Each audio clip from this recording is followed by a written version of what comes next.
hak suami. Ya. Tadi itu adalah hak istri, sekarang berimbang kita bahas hak suami. Ini bapak-bapak bisa tuntut dari istrinya dengan cara santun. Ibu-ibu juga harus tahu supaya menjalankannya. Istri berkewajiban kata beliau terhadap suaminya, yaitu dengan melaksanakan kewajiban-kewajiban dan adab-adab berikut. Yang pertama, menaatinya dalam hal-hal selain kemaksiatan terhadap Allah. Ya. Sebagaimana Allah Maha Suci dan Maha Tinggi telah berfirman dalam surah An-Nisa ayat 34. A'udzu billahi minasyaitonir rajim. Fa in ata'nakum fala tabghu 'alaihinna sabila. Kemudian jika mereka mentaatimu maka janganlah kamu mencari-cari jalan untuk menyusahkannya. Artinya wanita disuruh taat di sini. Temani saya keluar baik, buatin saya makanan baik. Semuanya karena Allah perintahkan, bukan karena suami. Dan apa susahnya ibu-ibu sekalian? Saya tanya, hanya buat makanan, hanya hibur suami ya dengan kata-kata yang baik, beban pikirannya diringankan, kemudian mati masuk surga. Apa susahnya? Enggak ada susahnya tuh, mudah sekali. Ya, syaitan saja yang kadang-kadang membuat syaitan jin dan manusia. Di antara manusia juga ada syaitan, ya. Mereka berpikir seperti syaitan, cemburu melihat rumah tangga kita misalnya. Kadang-kadang kita nggak tahu, apalagi ibu-ibu itu. Kadang-kadang subhanallah banyak ibu-ibu tidak tahu kalau temannya itu buruk. Berkedok depan dia seperti jadi pahlawan. Kapan ada nasihat dari teman suruh cerai itu buruk. Nggak boleh didengar ini. Berarti ini bukan teman. Kecuali memang dasarnya suami kita suka mukul, pemabuk, lain. Kalau hanya masalah-masalah kecil, lebih baik kamu cerai. Nanti dapat laki-laki yang lebih baik. Ini sudah teman tidak benar ini. Sudah nggak benar. Karena cerai dalam Islam tidak dibolehkan kecuali darurat sekali. Kalau dia malah nasihatin kita baik-baik, mestinya coba cara ini, coba cara begini, cara-cara yang positif lah. Kita anggap itu adalah pencerahan, itu nggak ada masalah. Tapi sekali lagi memang saya bilang Bapak Ibu sekalian, jangan pernah menggunakan jasa orang ketiga kecuali ahlinya. Itu pun ahlinya harus ulama yang besar, yang punya pengalaman yang luar biasa sehingga memandu kita pada poin yang benar. Kita juga kalau bertanya to the point. Saya punya masalah seperti ini, apa jalan keluarnya, apa sarannya, apa nasihatnya dan seterusnya. Dikatakan di sini juga Rasulullah SAW bersabda dalam hadis yang sahih riwayat Bukhari nomor 3237, Muslim 1436, "Idza da'a ar-rajulu imra'atahu ila firashihi falam ta'tihi fabata ghadbana 'alayha la'anatha al-malaikatu hatta tusbih." Jika seorang laki-laki mengajak istrinya ke tempat tidur lalu si istri tidak memenuhinya, kemudian laki-laki itu kesal terhadapnya, maka wanita itu dilaknat oleh malaikat sampai pagi. Makanya syaitan menggoda untuk itu ya. Di sini perlu kita garis bawahi banyak manfaat dari hadis ini. Yang pertama kata para ulama adalah biologis laki-laki nggak bisa ditunda. Beda dengan biologis perempuan yang masih bisa ditunda. Ibu-ibu kalau masih pengen berhubungan biologis sama pasangan, tapi suami lagi safar segala macam dia masih bisa sabar. Kalau laki-laki susah sekali. Karena berpengaruh kepada emosi jiwanya. Tanpa dia sadari, kita nggak sadar, tapi kadang-kadang terbawa itu. Jadi kalau ibu-ibu dapat suaminya suka marah, masalahnya di biologis. Coba ibu-ibu muhasabah deh. Mungkin seringkali ibu bengkalekan poin itu. Tidak ada laki-laki subhanallah menumpahkan sperma lalu emosi, gak ada. Hah? Pada saat dia klimaks, dia tumpahkan spermanya, itu ketenangan jiwa dia dapatkan. Makanya ya seperti dia sedang mendapatkan sebuah kebahagiaan yang luar biasa. Umumnya laki-laki kalau setelah klimaks pasti ngantuk dan tidur. Beda dengan ibu-ibu. Ibu-ibu kan menerima sperma. Sperma itu komposisinya kata sebagian ulama ada komponen ada komponen apinya, panas. Jadi kalau ibu-ibu terima sperma biasanya tambah semangat bicara. Nah, jadi kalau ibu lihat suaminya habis klimaks tidur, itu memang normal dia. Ya, jangan ibu bilang, ya sudah tidur. Saya mau tidur nggak bisa. Memang ibu nggak bisa tidur, nggak bakal bisa tidur. Coba alihkan ke yang lain, nyapu, ngepel, masak. Nah itu baru bisa. Karena nggak bisa memang. Jadi yang tadinya buat suaminya bergelora itu pindah ke dia. Bayangin aja. Maka memang begitu, dia akan jadi semangat 45 di sini untuk bekerja, untuk segala macam. Ini yang pelajaran pertama dikatakan para ulama tentang masalah biologis di sini. Kenapa perempuan sampai dilaknat kalau tidak layani biologis suaminya? Apa sebabnya? Karena suami itu akan berinteraksi dengan alam luar. Kalau ini bermasalah dan dia tidak, imannya kurang, dia bisa berzina. Terjadilah kerusakan di muka bumi. Nanti ibu-ibu istrinya baru marah pada saat tahu suaminya selingkuh. Padahal sebenarnya permasalahan di rumah. Nggak ada orang yang kenyang itu masih mau makan. Susah sekali. Kecuali darurat mungkin ada hal yang itu. Tapi kalau umumnya nggak bakalan. Itu kan intinya. Makanya Rasulullah SAW di sini ya menekankan sekali laknat Allah, laknat malaikat datang kepada istri yang diajak tidak mau. Kadang-kadang mungkin karena jual mahal. Beda kalau ibu sakit ya. Ibu sakit ada udzur syar'i beda. Tapi kalau enggak boleh nolak. Ya. Ini pelajaran pertama dari hadis bahwasanya biologis laki-laki beda dengan biologis perempuan. Makanya tidak boleh ditunda laki-laki, perempuan masih bisa. Gitu kan? Bahkan perempuan kalau tidak dipicu, tidak ada pemicu, tidak ada rangsangan, tidak akan berhubungan biologis, biasa saja. Kalau laki-laki enggak, lihat sesuatu pun sudah cukup untuk memicu biologisnya. Makanya dia harus terlampiaskan. Ini pelajaran pertama. Pelajaran yang kedua diambil di sini adalah cara menghadapi kaum laki-laki dan cara menghadapi kaum perempuan. Menghadapi kaum laki-laki di sini, ibu-ibu sekalian, itu dengan biologisnya. Biologis itu penting sekali dan harus sensitif. Jaga bau mulut, jaga bau badan, jaga warna pakaian, ya, penampilan, harus semua dijaga. Tidak bisa tidak. Jangan pernah bapak-bapak pulang rumah, kemudian mau biologis sama istri, tidak mandi, maaf, tidak membersihkan kemaluan, tidak cebok segala macam, tiba-tiba langsung main mau dekatin istri. Mungkin istrinya sudah mandi bersih dan seterusnya. Ya.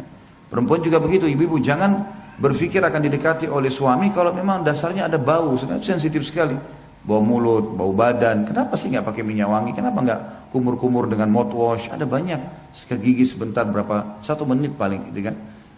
Semprot minyak wangi, sesuatu yang disuka oleh pasangan kita, pakai baju yang paling bagus ya.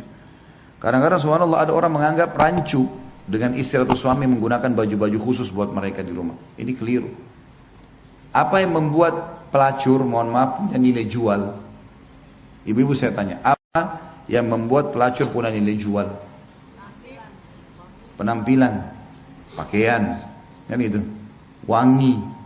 Coba kalau seandainya dia pakai daster di tempat perzinahan, kira-kira ada yang mau bayar dia? Enggak kan? Nah, semestinya setiap istri begitu di rumah. Bukan kita contoh pelacur, tidak. Mestinya pakai baju yang bagus. Enggak. Kalau merasa baju itu kurang cocok, tapi suami suka, nggak apa-apa, bersabar. Kita pakai, gitu kan? Mungkin warna yang dia suka. Kalau suami suka rambutnya panjang, dipanjangin. Dia suka sedikit di model yang asal tidak menyerupai laki-laki, nggak ada masalah. Saya pernah hadapin kasus rumah tangga dari keluarga saya.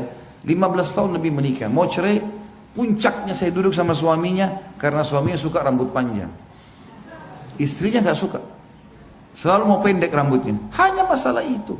Tapi 15 tahun suaminya sabar, selalu bilang, kadang-kadang dia bawain foto, saya suka foto perempuan rambut panjang begini, kadang-kadang apalah bahasanya, akhi. Ya akhi. Jadi gara-gara itu saja. Ayah suami istrinya sempat dinasihatin, kenapa sih kalau yang panjangin rambut, kenapa? Kan bagus, suaminya jadi suka lihat gitu kan. Bapak-bapak boleh beli baju yang bapak-bapak suka. Boleh beli baju. Saya tidak merasa aib kalau saya beli pakaian yang saya tahu ini saya suka lihat kalau istri saya pakai. Bukan aib itu. Pakaian tidur kah, pakaian apa, itu di rumah gitu kan. Itu nggak ada masalah. Sebagaimana juga ibu-ibu bisa lakukan itu. Ya, karena bagi laki-laki kita penting sekali masalah melihat sesuatu itu. Ini yang pelajaran kedua yang diambil ya. Kalau masing-masing laki-laki dan perempuan ini cara menghadapinya. Ya. Ibu-ibu kalau mau suaminya lunak, ya baik, maka biologis nomor 1 bagi dia. Dan perempuan juga harus tahu dari sisi lain kalau suaminya membutuhkan itu, melihat, ya dilayani segala macam. Laki-laki juga harus tahu untuk membuat supaya istrinya mau melayani biologis, dia penuhi semua tadi hak-haknya. Ibu-ibu sekarang kalau dikasih baju baru, dikasih sepatu baru, tas baru, gembira nggak kira-kira? Gembira. Nanti akhirnya bisa melayani biologis suaminya kan? Kalau suami nggak pernah bawa hadiah sama sekali di rumah, nggak pernah beliin baju, nggak pernah bawain hadiah apa, nggak pernah buat kejutan. Perempuan tuh suka dibuat kejutan loh. Nah bapak-bapak, nggak ada yang ngantuk kalau saya bahas masalah ini ya. Kalau kita laki-laki nggak suka kejutan, Malah kadang-kadang sempat marah, ibu-ibu jangan buat kejutan buat suami. Masak boleh lah, dia suka sesuatu mungkin. Tapi buat kejutan apa gitu kan, mungkin biasa saja. Kalau perempuan suka dengan kejutan, bapak buat kejutan sesuatu apa ya, yang membuat akhirnya dia gembira. Sehingga biologis bisa terpenuhi karena berhubungan dengan masalah perasaan. Juga ada sabda lainnya, beliau SAW bersabda dalam hadis yang sahih diriwayatkan Abu Daud nomor 2140, Al-Hakim meriwayatkan nomor 206 dan disahihkan oleh Tirmidzi di nomor 1159. Rasulullah SAW bersabda, "Lau kuntu amiran ahadan an yasjuda li ahadin la amartul mar'ata an tasjuda li zawjiha." Jadi hadis ini ada sebabnya sebenarnya ya. Pada saat Muadz bin Jabal radhiyallahu anhu kembali dari Yaman ke Madinah, tiba-tiba beliau sujud di bawah kaki Nabi SAW. Lalu kata Nabi SAW, "Apa ini Muadz? Berdirilah." Kata Muadz radhiyallahu anhu, "Ya Rasulullah, saya di Yaman melihat kalau orang-orang menghormati pimpinan mereka, maka mereka sujud di kakinya. Dan saya anggap anda orang paling layak untuk saya sujudi. Maka saya sujud kepada anda." Kata Nabi SAW, "Tidak. Hai Muadz, seandainya," ini lanjutan, ini hadisnya saksi bahasan ditulis ya, tapi saya awali dari awal kisahnya. "Seandainya aku dibolehkan memerintahkan seseorang bersujud kepada orang lain, pasti aku perintahkan wanita sujud kepada suaminya." Perhatikan ya, tidak ada hadis ini bu yang berbunyi saya akan suruh anak sujud pada orang tuanya, nggak ada loh. Saking besarnya hak suami, nggak ada hadis yang mengatakan saya akan suruh anak-anak sujud kepada orang tuanya. Padahal orang tua luar biasa kedudukannya. Bahkan ulama mengatakan tidak dibolehkan sama sekali. Tapi Nabi berikan perumpamaan, kalau boleh sujud selain Allah, saya suruh istri sujud pada suaminya. Ada juga seorang wanita datang kepada Nabi SAW mengatakan, "Ya Rasulullah," dalam hadis sahih, "saya mau menikah." Orang ini belum menikah. "Saya mau menikah, tapi saya mau tahu dulu apa hak suami saya, supaya saya tahu nanti saya berikan haknya." Kata Nabi SAW, kalau dada suamimu luka dan bernanah, lalu kamu bersihkan dengan lidahmu, bukan dengan kain, maka kau masih belum bisa memberikan haknya. Aisyah mengatakan radhiyallahu anha, "Hai para wanita, kalau kalian tahu hak-hak suami kalian dari Allah, maka kalian akan mengambil debu kaki mereka diletakkan di pipi kalian." Karena suami orang asing, bukan ayah kita, bukan kakak kita, tiba-tiba semua makanan, pakaian, tempat tinggal harus dipenuhi sama dia. Kadang-kadang bahkan ada, mohon maaf saya bahasakan ibu-ibu sekalian, ada istri yang tidak santun. Udah minta uang bulanan, marah-marah lagi. Hasil keringatnya orang diminta, marah-marah. Gimana? Tapi karunia Allah, Allah berikan kedewasaan dalam hati manusia. Laki-laki kadang-kadang walaupun suami istrinya begini, ya sudahlah, dikasih. Kadang-kadang minta maaf ya, telat. Padahal sebenarnya hasil keringatnya. Ya. Kalau mau dipikir siapa orang ini, enak bener. Saya yang banting tulang setengah mati.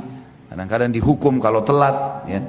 Harus nagih utang sana sini, tapi akhirnya dia yang habisin. Kasih makannya, minumnya, pakaiannya. Makanya haknya sangat luar biasa istri itu, suami itu. Harus diberikan di sini. Yang kedua, tadi itu mentaati pada hal yang ma'ruf. Memelihara diri dan menjaga kehormatannya. Menjaga harta dan anak-anaknya serta urusan rumahnya.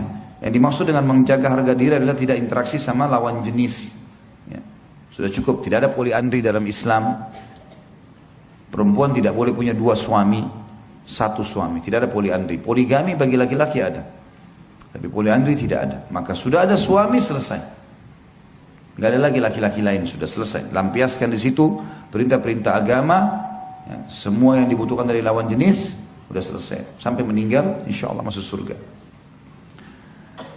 Kemudian yang dimaksud dengan menjaga harta dan anak-anak adalah titipan suami. Makanya saya pernah bilang kalau dalam bab nafkah, misal ibu dikasih, ini nafkah ya 10 juta. Kemudian ternyata pengeluaran kita tiap bulan 8 juta. 2 juta ini harus dilaporin ke suami. Ini ada lebih 2 juta ya. Bagaimana? Kalau kita dengan santun baik kan misalnya suami bilang sudah gak apa-apa buat tabungan kamu misalnya. Sudah jadi halal buat ibu. Itu pun kalau sumbernya dari suami, nanti misalnya 2 juta ini tiap bulan ibu tabung. Misal dalam setahun kali 12 kan jadi 24 juta. Terus ibu mau investasikan, ibu bahasakan, jangan tidak. Gak boleh. Saya mau usaha ini ya, pakai uang ini sudah saya tabung sekian. Maka insya Allah jalankan halal. Kecuali memang dasarnya uang itu dasarnya uangnya ibu sendiri. Misal ibu dapat warisan, ibu memang sebelum nikah sudah punya usaha, itu lain. Itu biar ibu keluarkan tanpa sampaikan suami, haknya ibu tuh, haknya ibu. Suami nggak punya hak di situ. Tapi kalau sumber dari dia nggak boleh, harus disampaikan. Menjaga anak-anak juga ini, ibu-ibu harus tahu, boleh pakai pembantu, boleh pakai babysitter, tapi tidak boleh membiarkan anak dididik oleh mereka. Banyak anak-anak muslimah akhlaknya seperti akhlak pembantunya.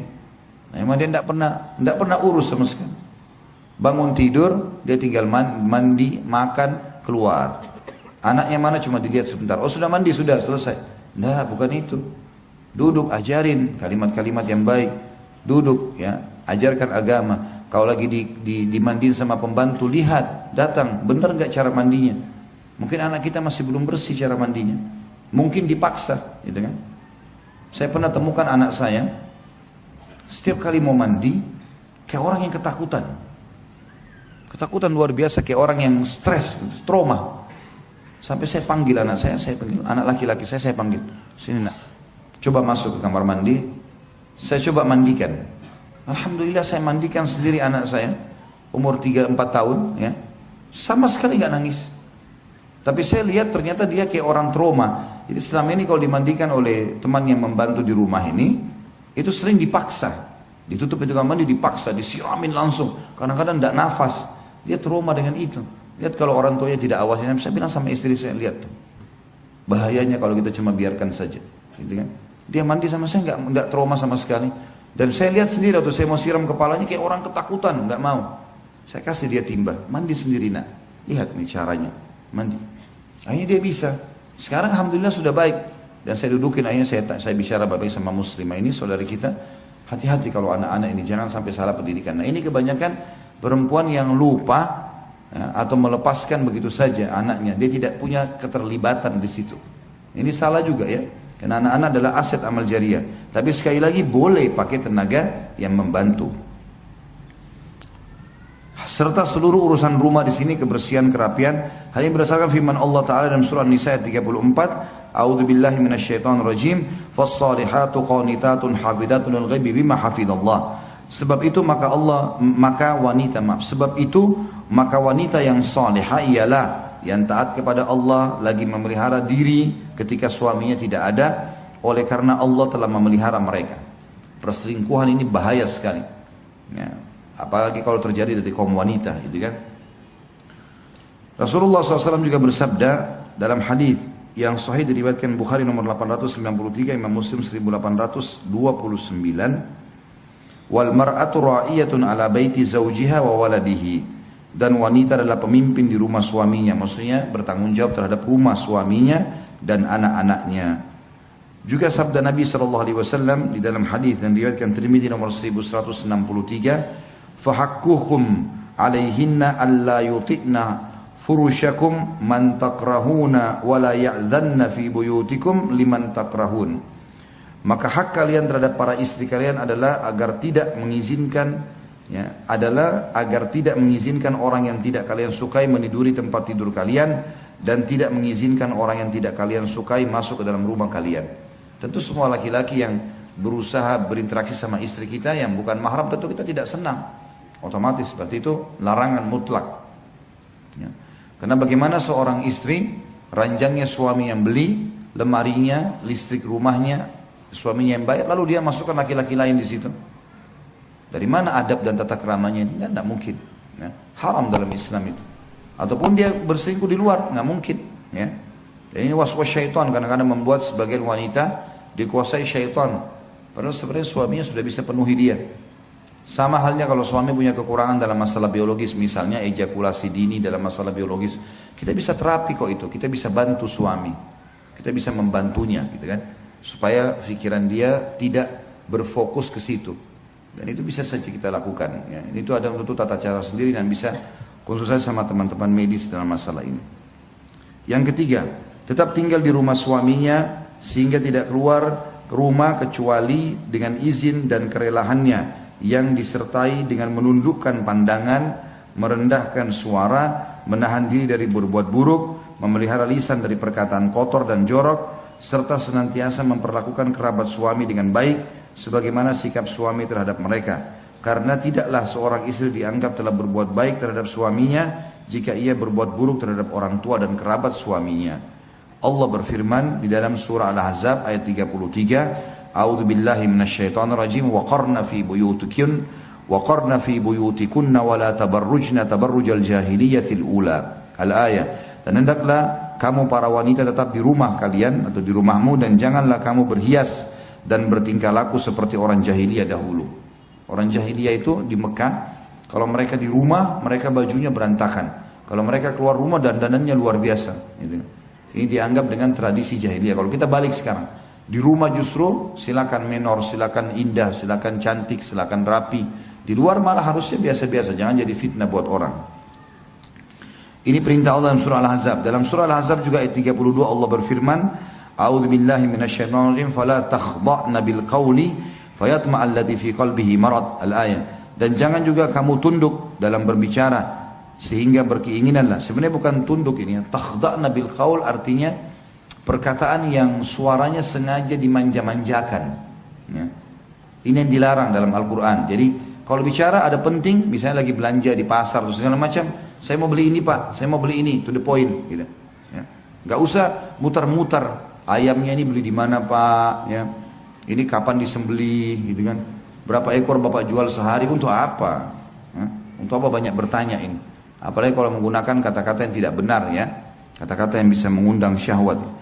Maka janganlah kamu tunduk dalam berbicara sehingga keinginan orang yang ada penyakit dalam hatinya mengganggu kalian. Jadi nggak boleh sampai bermanja-manja akhirnya laki-laki ingin mengganggunya. Kemudian dalam surah Nisa 148 juga berbunyi, A'udzu billahi minasyaitonir rajim, la yuhibbullahu al-jahra bis-su'i minal qawli illa man zulim. Al-ayah. Allah tidak menyukai ucapan buruk yang diucapkan dengan terus terang kecuali oleh orang yang dianiaya. Juga dalam surah An-Nur ayat 31 Allah berfirman, A'udzu billahi minasyaitonir rajim, wa qul lil mu'minati yaghdudna min absarihinna wa yahfadna furujahunna wa la yubdina zinatahunna illa ma dhahara minha. Katakanlah kepada wanita yang beriman, hendaklah mereka menahan pandangan mereka dan memelihara kemaluan mereka, dan janganlah mereka menampakkan perhiasan mereka kecuali yang biasa nampak darinya. Artinya dia pakai hijab, selesai. Kecuali di rumah, ya. Sekali lagi ibu-ibu harus di rumah dandan rapi, tapi juga yang suami suka.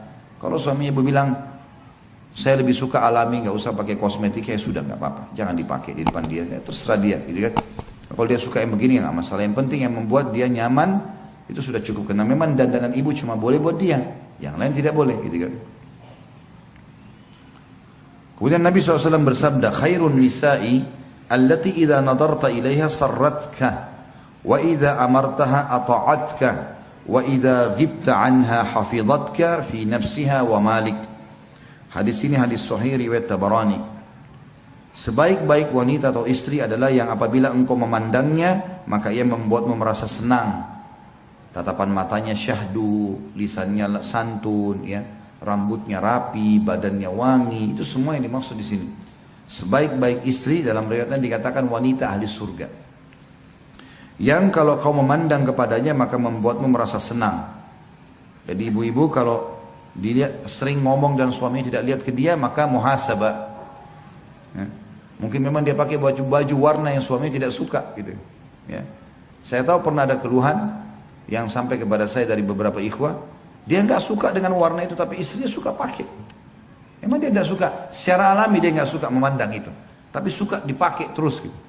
Maka jangan, hindari, pakai sesuatu yang memang dia suka, gitu ya. Apabila kau menyuruhnya maka ia akan mematuhimu, tentu pada hal-hal yang ma'ruf. Temani saya ya, buatin saya makan, iya semuanya, ya. Dan apabila engkau tidak berada di sampingnya lagi safar, maka ia memelihara hakmu pada dirinya dan hartanya, dia tidak selingkuh. Juga sabda Nabi SAW dalam hadis yang lain, hadis riwayat Muslim nomor 442 dan Imam Ahmad 4641. Kalau perempuan itu boleh keluar, tapi keluarnya tidak boleh dandan-dandan, tidak boleh jadi fitnah bagi orang lain. Sebagaimana sabda Nabi SAW, la tamnau ima Allahi masajid Allah. Janganlah kalian wahai para suami melarang hamba-hamba Allah yang perempuan untuk mendatangi masjid-masjid Allah. Artinya mereka boleh keluar, tapi pada hal-hal yang ma'ruf, ya, seperti ke majlis taklim begini, atau ke masjid lagi mau sholat tarawih misalnya di Ramadan nanti, atau apalah, ya. yang kira-kira positif dia mesti silaturahim keluarganya, jangan dilarang, nggak ada masalah. Tapi kita memberikan kaidah-kaidah syar'i. Ya. Jadi tidak boleh keluar dengan fitnah yang luar biasa. Yang ada perempuan kalau keluar luar biasa, semua mata memandang ke dia, sehingga hanya mengganggu permasalahan kehidupan tatanan sosial pun terganggu dengan dia. Ya. Apalagi kalau dia memang dasarnya supel sekali, ini bahaya. Ada perempuan juga terlalu supel, semuanya orang diajak ngomong, tidak ada masalah gitu kan. Jadi kita perlu tegur, jadi gini, ibu-ibu harus tahu ya, perempuan itu makin jarang bicara dan makin menata ya, perlu dia sampaikan, maka makin dihormati oleh laki-laki itu. Tapi kalau perempuan itu semuanya gampangan, gitu kan, maka oleh laki-laki dianggap remeh. Kalau ada perempuan belum nikah, suaminya tahu, calon suaminya tahu kalau dia ini orangnya bijak, ngomong kapan perlu ya, dia jaga wibawahnya. Kecuali kalau sudah nikah lain, maka pasti akan dihormati. Dan beda perempuan yang murahan segala macam bisa disentuh, diajak ngomong, omongannya juga murah sekali. Semuanya gembar sana sini, sama ini bilang iya, sana bilang iya. Ini jadi masalah buat dia. Sampai Nabi SAW melarang mengkhidbah wanita yang sudah dikhidbah oleh laki-laki lain. Khidbah itu baru diminta, baru saya mau menikah sama anda, datang ke walinya, saya mau nikah sama anak anda, baik kami minta waktu, itu khidbah namanya. Selama belum dikasih jawaban iya atau enggak, maka berarti masa khidbah, enggak boleh ada laki-laki lain. Sampai begitu Islam menata. Karena perempuan tidak boleh sembarangan mengombar-gombir janji dia, bicara dia, memang harus jaga itu. Juga dalam hadis Nabi SAW yang lain tentang bolehnya wanita keluar tapi dengan izin suaminya, adalah hadis diriwayatkan Bukhari nomor 5338 dan Imam Muslim nomor 442. Wa idza sta'dzanatil mar'atu ahadikum ilal masjidi fala yamna'ha. Jika istri salah seorang kalian meminta izin untuk ke masjid, maka janganlah ia melarangnya. Juga dalam hadis yang lain dan penutupan bahasan kita, riwayat Imam Muslim nomor 442, Ahmad 5082, Abu Daud 568 dan Tirmidzi 570, Rasulullah SAW bersabda, "Idzanu lin-nisa'i bil-laili ilal masajid." Izinkanlah para wanita pergi ke masjid walaupun itu di malam hari. Jadi dibolehkan, kalau selama ke masjid berarti baik.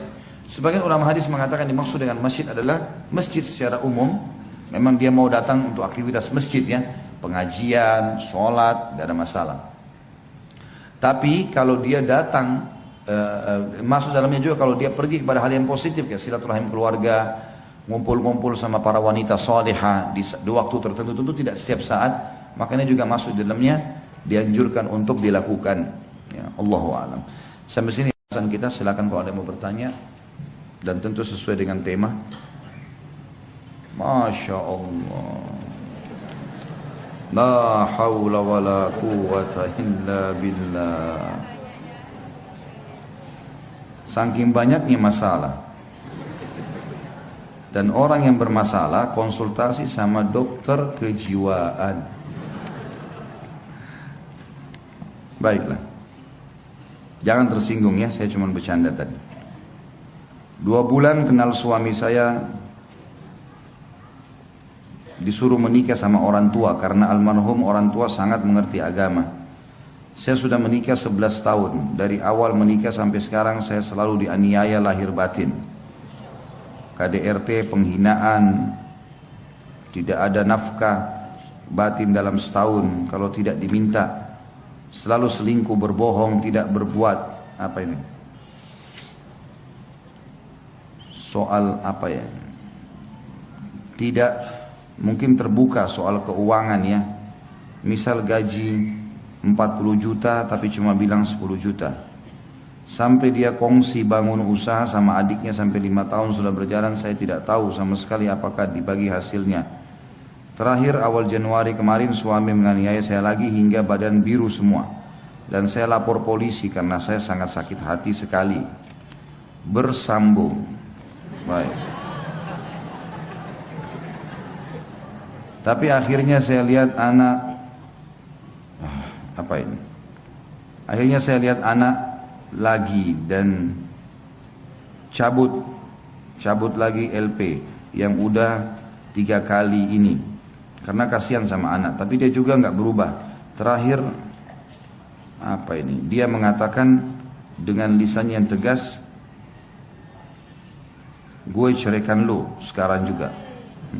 Saya bilang ya ya apa-apa kalau memang cerai asal urusin cerainya sampai selesai dan beri hak-hak saya atau aku dan anak-anak sesuai dengan hukum agama. Tapi sampai sekarang dia tidak mengurus surat cerainya dan saya masih di rumah. Juga apa ini? Panjang sekali Masya Allah. Walaupun dia sering mengusir saya keluar dari rumah setiap dia marah. Hanya karena masalah sepele. Apa yang saya harus lakukan Ustaz? Sama sekali apa ini? Merasa tidak pernah mendapatkan kasih sayang suami. Pertama sekali tentu kalau posisi saya sedang ditanya, saya akan jawab sesuai dengan pertanyaan. Ibu kalau ada di sini yang direkayasa, berdosa, jangan tunggangi fatwa. Itu dulu yang pertama. Yang kedua, setiap orang yang sedang ditanya hukum agama dan dia tahu, maka Rasulullah SAW sudah pesankan, kalau datang kepadamu seseorang yang matanya satu kecabut, jangan kamu terima sampai kamu sudah lihat rivalnya, lawannya. Mungkin dua-dua matanya sudah tercabut. Ya. Jadi saya tidak tahu suaminya ibu ini, saya tidak tahu tentunya ibu yang berkeluh kesah. Kalau betul semua apa yang dibahasakan ini, maka tentu suami berdosa besar. Tidak memenuhi biologis, sering berdusta dan segala macam hal yang dibahasakan tadi ini luar biasa. Dan bertahannya ibu dalam rumah tangga adalah ibadah. Ibu sekarang sedang panen pahala dalam masalah ini. Tapi perlu diberikan masukan-masukan, ya, perlu didoakan. Ya. Dan kalau memang betul kondisi seperti ini dan sudah berjalan bertahun-tahun tidak mau berubah, maka saran saya puncaknya, syaratnya ya, memang sudah berusaha, sudah ikhtiar, sudah nasihatin, sudah doakan, masih saja istikharahkan kepada Allah. Salat 2 rakaat, minta petunjuk sama Allah. Saran saya baca buku doa yang ada doa istikharahnya. Setelah salam, kalau tidak hafal boleh pegang bukunya, baca. Di antaranya kan, ya Allah kalau seandainya perkara rumah tangga ini baik buat diriku, agamaku, ya kehidupan akhiratku dan kehidupan duniaku dan kehidupan akhiratku, maka berkahilah, mudahkanlah, gitu kan, dan catatkan sebagai takdirku. Dan kalau seandainya perkara mempertahankan rumah tangga ini buruk buatku, agamaku, urusan duniaku dan urusan akhiratku, maka pisahkanlah, ya. Pisahkanlah dan tunjukkanlah kebaikan dimanapun itu teradakan atau terarahkan. Saran saya seperti itu. Allah alam. Jadi ibu istikharah kepada Allah SWT kalau betul-betul sudah ikhtiar, ya, istikharah kepada Allah, minta kepada Allah petunjuk. Kalau memang Allah mudahkan dia akhirnya ajukan perceraian, berarti itu yang terbaik. Kalau misalnya dia tidak ajukan perceraian, ibu juga di rumah masih tetap ada nafkah, ya, masih ada rumah, anak-anak masih bisa diselamatkan dari sisi agama, mungkin memang Allah malah ingin tinggikan derajat ibu dengan cobaan ini, ya. Tapi kesimpulan dari semua yang pernah ditanyakan ini teman-teman sekalian, memang wasiat agama penting, luar biasa itu. Agama menyuruh kita menikah dengan orang yang beragama. Beragama ini penting. Laki-laki diwasiatkan begitu, perempuan diwasiatkan begitu. Sudah sering saya bilang. Hadis Nabi SAW, tungkahul mar'atu li arba'ah. Wanita umumnya dinikahi laki-laki karena 4 hal. Limaliha karena kekayaannya, lihasabiha karena keturunannya, lijamaliha karena kecantikannya, walidiniha dan karena agamanya. Fadfar bidzatid din taribat yadak. Pilih wanita yang beragama, hidupmu akan tentram. Itu bagi laki-laki. Bagi perempuan juga begitu. Rasulullah SAW bersabda, idza ja'akum man tardawna dinahu wa khuluquhu fazawwijuh illam taf'alu takun fitnatun fil ardi wa fasadun kabir. Takun fitnatun fil ardi wa fasadun kabir. Kalau hai wanita dan hai wali wanita, ayahnya, kalau telah datang kepada kalian laki-laki yang kalian ridhoi agamanya, beragama, sholat 5 waktu, faham agama, ya, dan akhlaknya, karena akhlaknya akan terbentuk perilakunya, santun tutur katanya, maka terima lamarannya, kalau tidak akan terjadi kerusakan di muka bumi, fitnah dan kerusakan. Kata ulama terjadinya perceraian dan kekerasan di rumah tangga. Cuma qadarullah masya'afal, ini sudah terjadi. Bagi yang belum terjadi, belum menikah, maka pilih baik-baik. Sampai kata Nabi SAW, wala amatun sauda'un kharma dhatud din khair. Wanita yang beragama walaupun budak berkulit hitam kharma, enggak ada pemisah hidungnya, lubang hidungnya satu, tetap beragama, itu lebih baik. Jadi saran saya tadi, Allah alam begitu, nasihatin, luruskan, kalau enggak istikharahkan, ikuti hasilnya setelah itu. 2 tahun yang lalu saya mengucapkan kata cerai dan langsung disetujui oleh suami. Setelah itu saya langsung pergi dan memang sejak anak saya lahir sampai 5 tahun kami tidak serumah. Dan sekarang anak kami 7 tahun. Kami dipisahkan keluarga karena sering bertengkar. Anak dan suami di rumah mertua dan saya tinggal sendiri, namun masih diberi nafkah lahir dan batin. Namun setelah lebih dari 3 bulan di saat sedang berhubungan biologis, dia tidak berkata ingin rujuk, namun hanya karena kangen, karena takut pada keluarga yang tidak boleh kami bersama kembali. Apakah status kami sekarang Pak Ustaz? Apakah masih sah pernikahan kami atau tidak? Saya mohon solusi yang terbaik menurut agama dari Pak Ustaz. Yang paling pertama begini, semua pertengkaran di rumah tangga hindari. Tidak usah ribut-ributan. Bertengkar nggak usah. Saya sudah bilang tadi solusinya. Coba besarkan jiwa kita. Yang benar maafkan, yang salah minta maaf. Begitu saja. Clearkan, dan kita harus berbesar jiwa supaya pertengkaran tidak terjadi. Itu dulu yang pertama. Yang kedua, kalau yang dimaksud sini berhubungan biologis, masih kangen segala macam, itu kan bukti kalau memang sebenarnya masih butuh, gitu kan. Kalau berhubungan biologisnya itu di masa iddah 3 bulan pertama pengucapan kalimat cerai, maka boleh rujuk dengan cara seperti ini. Berhubungan biologis walaupun tidak bilang kita rujuk ya, enggak. Makanya pada saat masa iddah 3 bulan dari masa pengucapan kalimat cerai, seorang wanita dianjurkan tidak tinggalkan rumah suaminya. Bahkan dia dandan, dia berbuat kebaikan-kebaikan supaya suaminya tertarik untuk rujuk sama dia. Di masa iddah. Setelah masa iddah dia boleh keluar dari rumah suaminya. Kecuali kalau suaminya buruk, pemabuk segala macam, ini lain. Ya, atau bahkan bisa membahayakan jiwa dia, bisa membunuh, bisa memukul segala macam, itu lain. Itu dulu. Jadi kalau dia rujuk atau berhubungan biologis ini, rujuk itu tidak harus kalimat ya. Boleh berhubungan biologis, boleh saling minta maaf. Tapi kalau sudah lewat masa iddah 3 kali masa haid, tidak boleh lagi seperti ini. Harus menikah ulang seperti awal. Seperti awal menikah. Dan kalau terjadi biologis ini tidak sah, dianggap perzinahan. Karena sudah lewat dari masa iddah, gitu kan.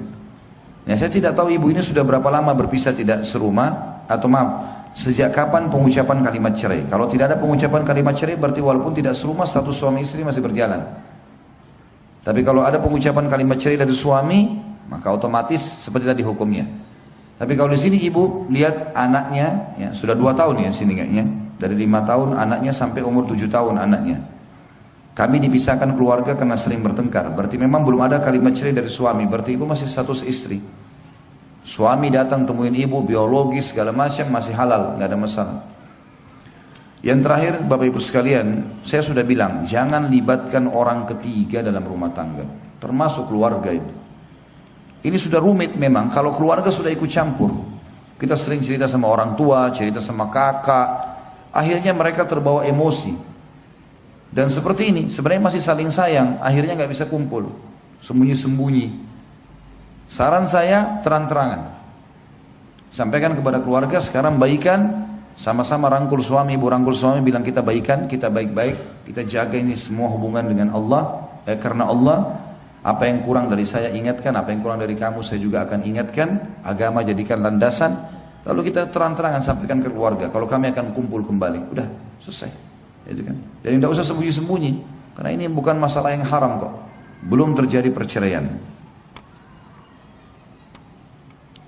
Setelah anda tahu bahwa berhubungan antara suami istri adalah sedekah, bolehkah minta terus tiap hari ke istri? Istri kadang risih karena tiap hari tiap hari mandi. Boleh, kenapa tidak? Dan istri nggak boleh tolak. Kenapa risih? Masa sesuatu yang enak ditolak? Nggak boleh tolak. Kenapa nolak? Kenapa risih? Yang risih itu kalau orang lakukan bukan sama suaminya, ya kan? Lagian kenapa harus malu kalau mandi? Orang tidak hubungan biologis kan juga boleh mandi kan? Nah, itu capek kalau jadi beban. Ya, kalau dijadikan beban, kalau dinikmati nggak bakal capek kok. Nah, apalagi kalau tahu ini adalah ibadah kan gitu. Jadi nggak ada masalah. Dan subhanallah hikmah Allah, dan ini terbukti secara medis ya. Laki-laki itu Kalau dia sudah klimaks, dia butuh waktu 20 menit sampai 25 menit untuk mengembalikan lagi keinginannya. Perempuan tidak seperti itu. Ibu-ibu sebenarnya tidak ada seperti laki-laki. Bahkan dalam satu kali hubungan biologis bisa berulang kali klimaks. Bagi dia nggak ada masalah. Allah sudah buat itu.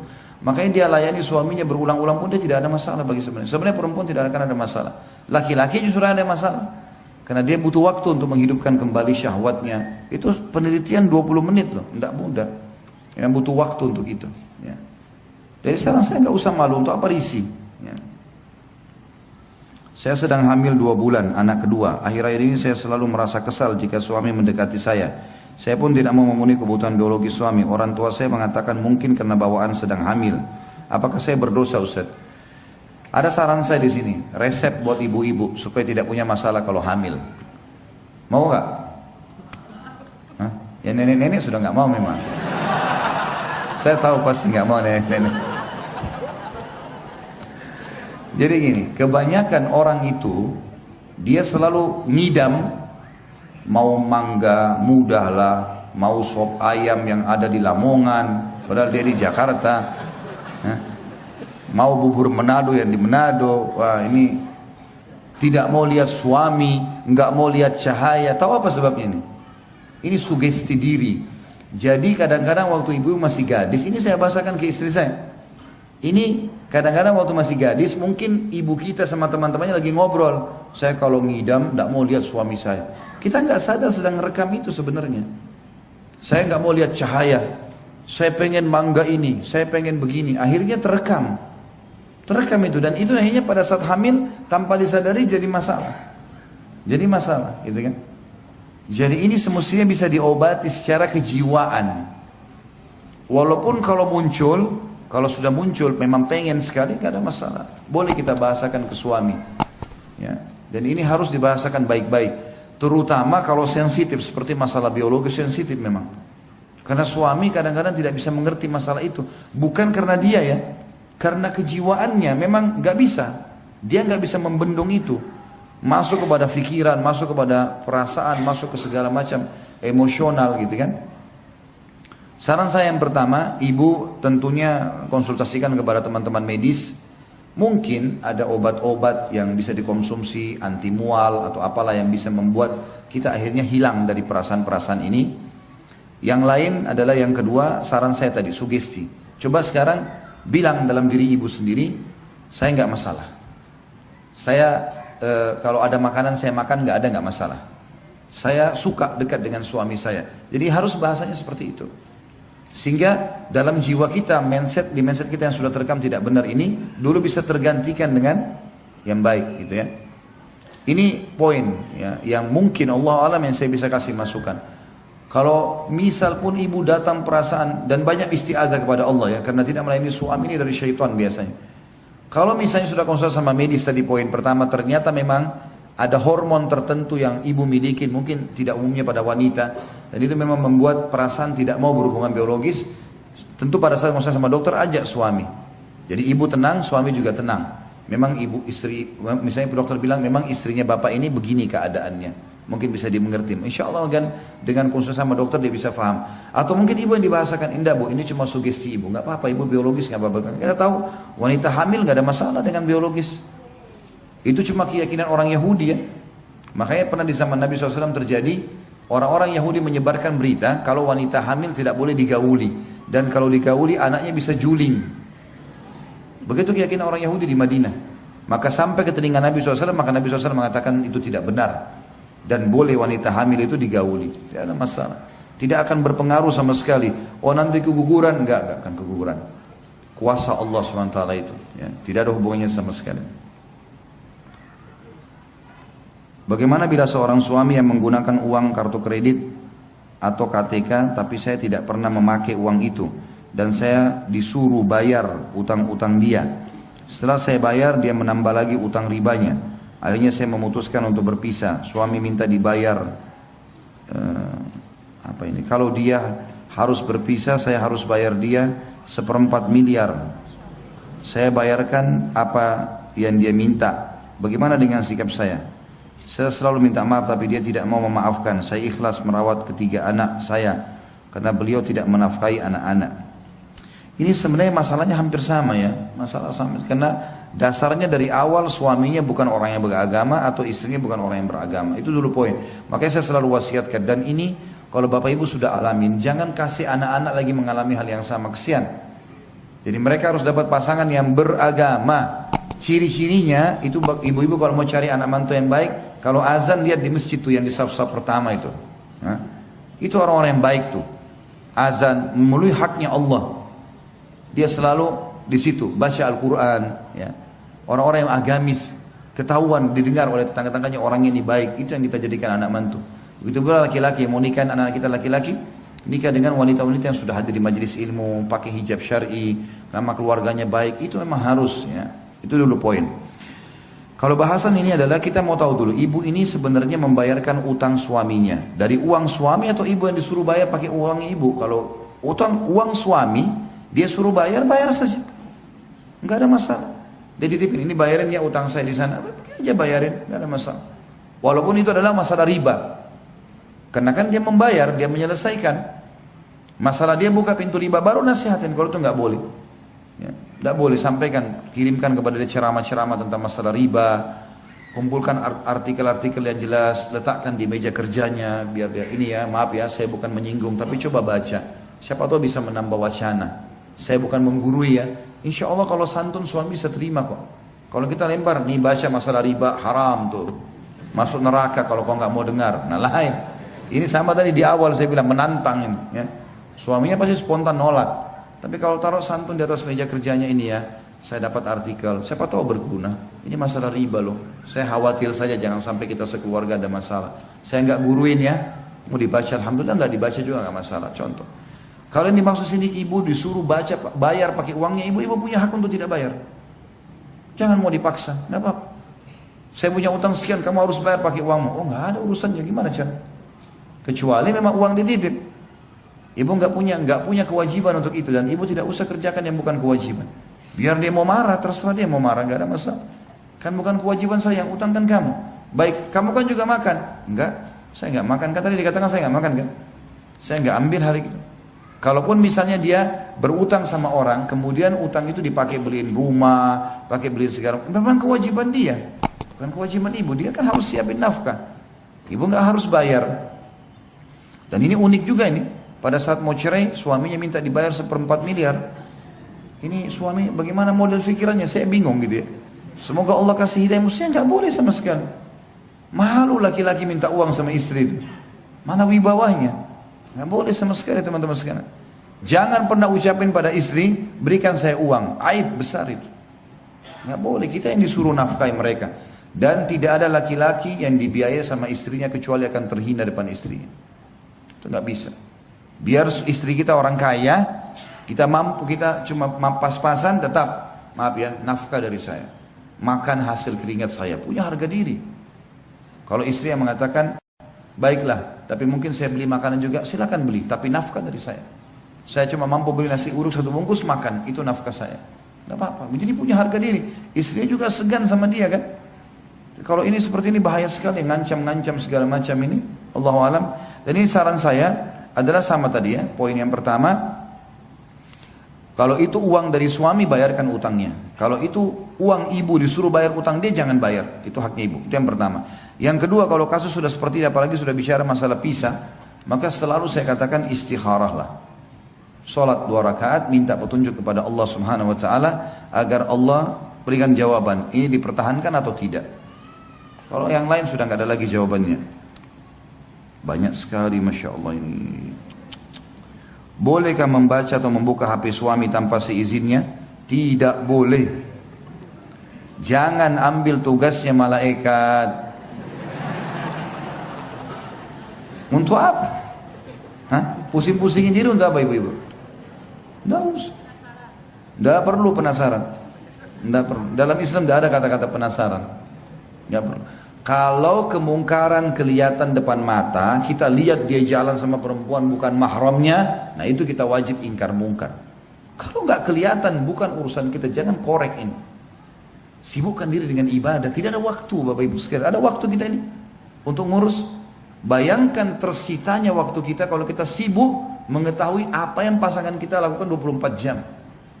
Nggak ada yang kita bisa lakukan, tidak ada produktivitas yang bisa kita lakukan. Tidak ada sesuatu yang kita bisa buat. Saya kalau mau tahu istri saya buat apa 24 jam, saya nggak akan bisa ngajak. Karena saya kan sibuk, WA-nya dikirim ke siapa, dia ngomong sama siapa, ini nggak ada.